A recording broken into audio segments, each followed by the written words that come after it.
What's going on, everybody? Welcome into College Football Now. On today's show, I'm going to give you 10 names to keep an eye out to be the next head coach for the Penn State Nittany Lions. But before I give you my 10, I want you to give me yours. Who do you think should replace James Franklin at Penn State?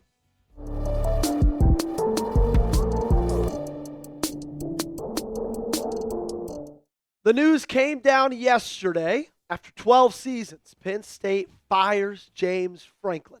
And it wasn't surprising to get that news yesterday, but I think if you would have told all of us before this season started that by week 7, James Franklin would be without a job, I think we all thought you would have lied to us, especially when they went out over the offseason and paid an absolute bag to Jim Knowles. We thought they were headed in the right direction. This was finally the team to do it.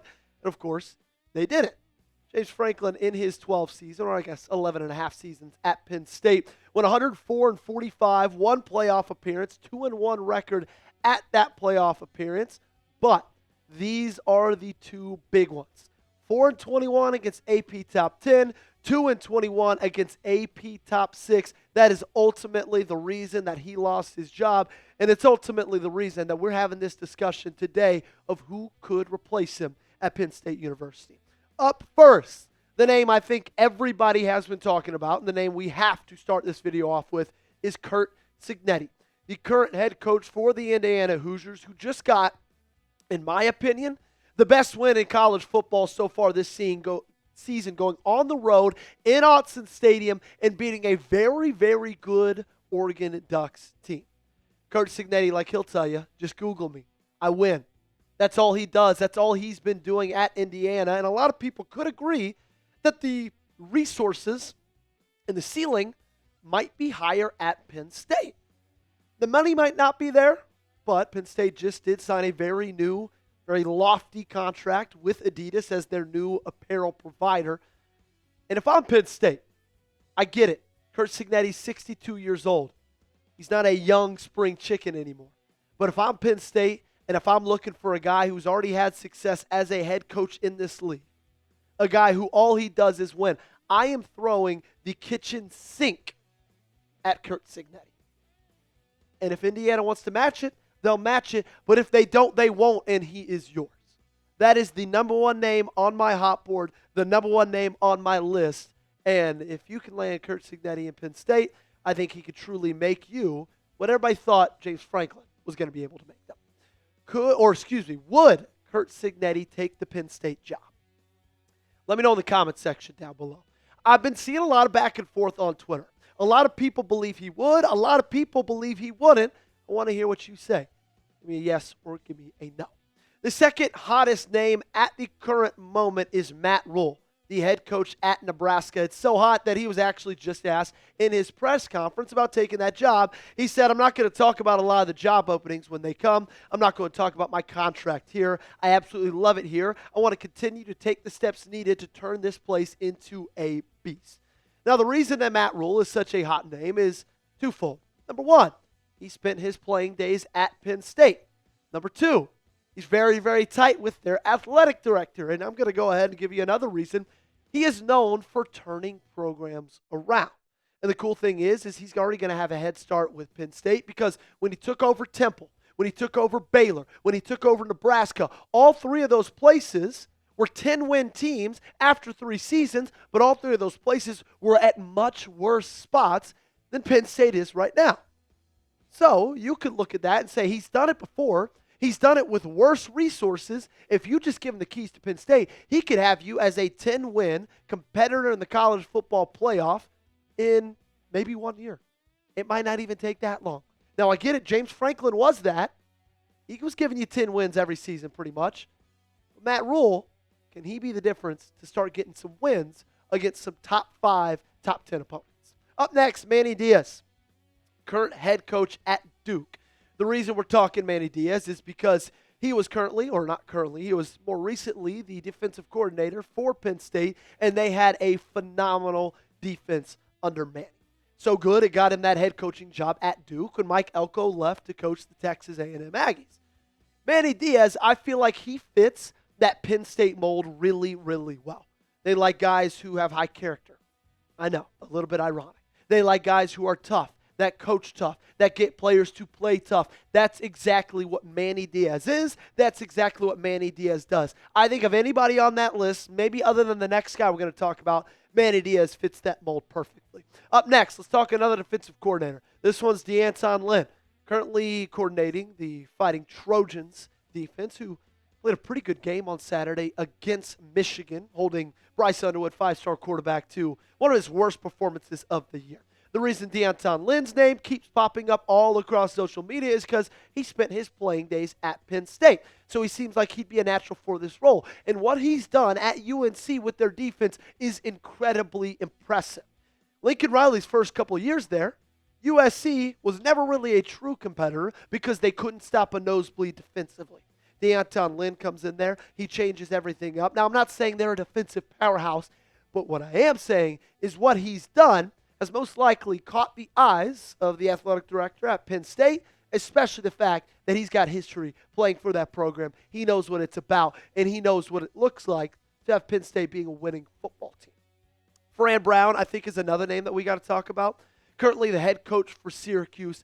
And what he is one of those guys that after one of those locker room speeches, after a practice, he has his guys absolutely wanting to run through a brick wall for him.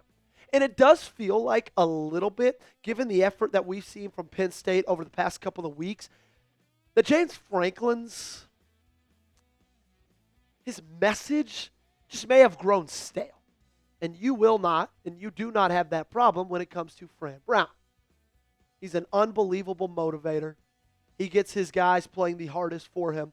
And what he's done at Syracuse has been very, very impressive, has caught the eyes of a lot of people around the country.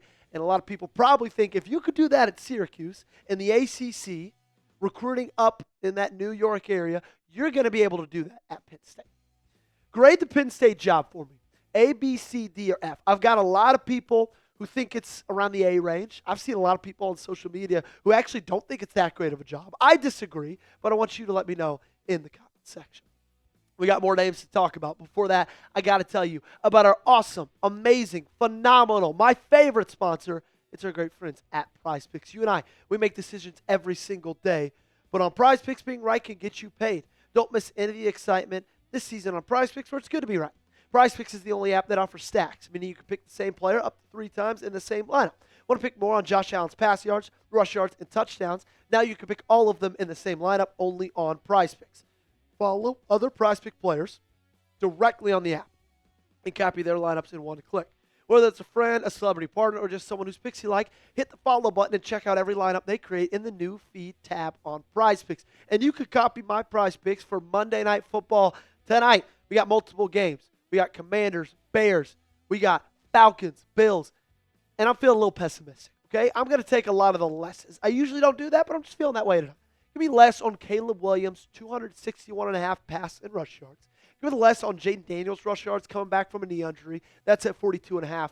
And Josh Allen, less than 30 pass attempts. I think the Bills are going to jump up early, be in the lead very, very often. I don't think he's going to have to throw the ball a ton. Download the Prize Picks app today. Use code CLNS to get $50 in lineups after you play your first $5 lineup. That's code CLNS to get $50 in lineups after you play your first $5 lineup. The link to this promo is in the comments and description of today's video. Prize Picks, it is good to be right. Up next on our Penn State Franklin replacements is Alex Golesh, a guy we've talked about a lot on this channel. Anytime there's a head coach opening, we're going to talk to Alex Golesh because I've got a feeling, a very, very good one. I would almost guarantee it. He's going to have a Power 4 job by the end of this this coaching cycle. What he's done at USF is incredibly impressive. They're recruiting like better than a good amount of SEC and Big Ten teams to come to USF.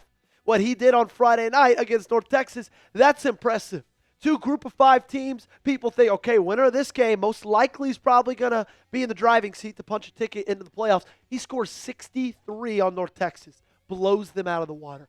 Alex Golesh comes from the Josh Heupel coaching tree, very, very fast-paced offense. They're going to score a lot of points, and they're going to look fun doing it. Up next is Clark Lee.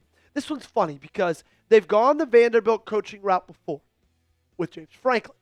Would they do it again?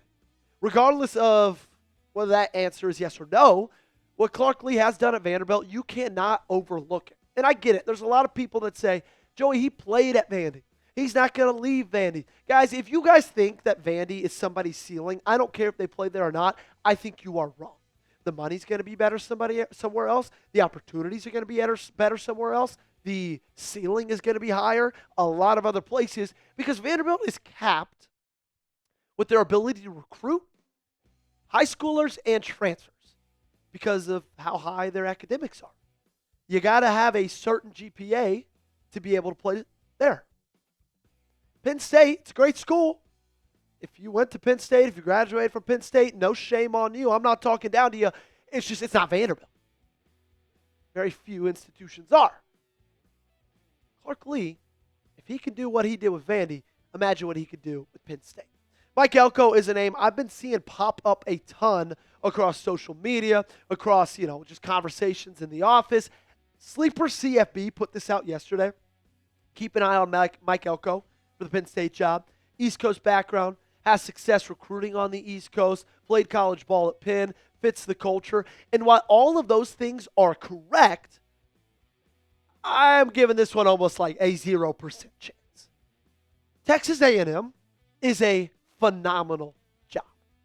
You get to recruit in the state of Texas, where there is probably the highest number of collegiate players, the highest number of high school talent. It's either Florida, Texas, or California. He's in a recruiting hotbed. He's in one of the best conferences in college football, if not the best conference in college football. The amount of A&M graduates that have crazy oil money, you would not believe. Money that's backing him. Guys, Mike Elko is not going to leave Texas A&M. Brent Key is another guy we got to talk about, current head coach for Georgia Tech.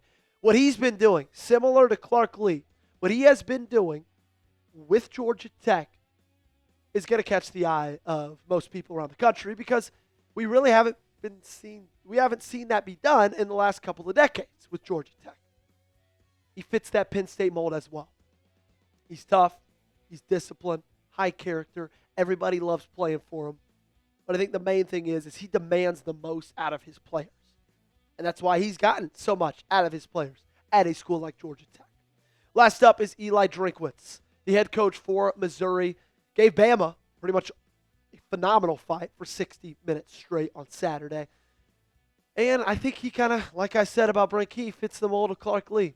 If he's able to have success at a program like Mizzou that is a bottom a half for sure program in the SEC, and he's got those guys consistently winning 9 games a year, why not take a shot? Now the recruiting is hit or miss. Sometimes they're on fire. Sometimes they're like outside of the top 30. But if you give him Penn State resources that Missouri does not have, that could easily change. What do you guys think? What will Penn State do? Will they go current head coach or first-time head coach? Give me a C or a F in the comment section down below. That's going to do it for today's show. We're going to get on out of here. Before we do, though, make sure you are subscribed to the channel. Appreciate you guys for hanging out with us today. If this is your first time here, again, lock us in with a subscription, and we'll see you next time.